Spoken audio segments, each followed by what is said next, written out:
down. The sell-off in AI and private equity and private credit is hurting the banks. You saw Blue Owl, which is another one. Yes.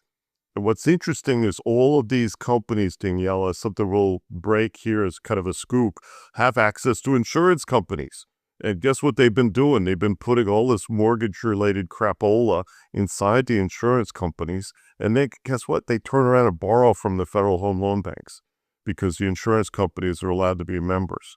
So there's another story that we're going to be unraveling here in the next few months of how Wall Street has done another AIG.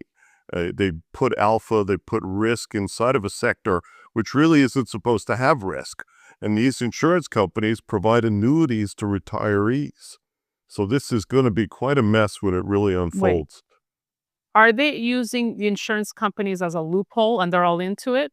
Oh, yeah, absolutely. They studied Warren Buffett. Warren was the first to buy an insurer and use that as his balance sheet. And then Apollo did this when they acquired a company called Athene.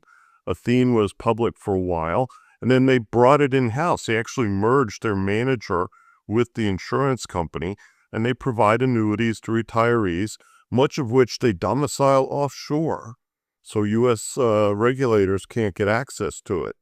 This is going to be an amazing story. I think this could be one of the biggest busts we've ever seen on Wall Street. Wow, wait. Which segment of the population feels it most? Is it the retirees, Chris? Yes. Yeah. People who bought annuities, who thought they were safe, and now, they stand the risk of taking significant losses. There was a company up in Connecticut called PHL, which also is in this business, bought a lot of junk assets, bought a lot of private credit. They failed. The state of Connecticut insurance regulators tried to sell it. They couldn't get any bidders, so they're liquidating the company now.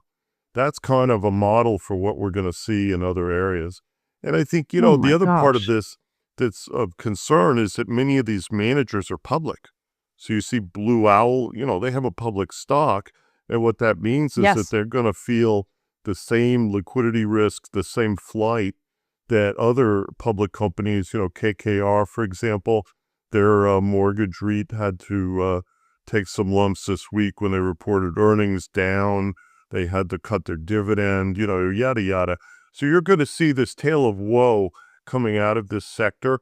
And I think it's unfortunately going to be the dominant theme this year, whereas last year was completely crazy.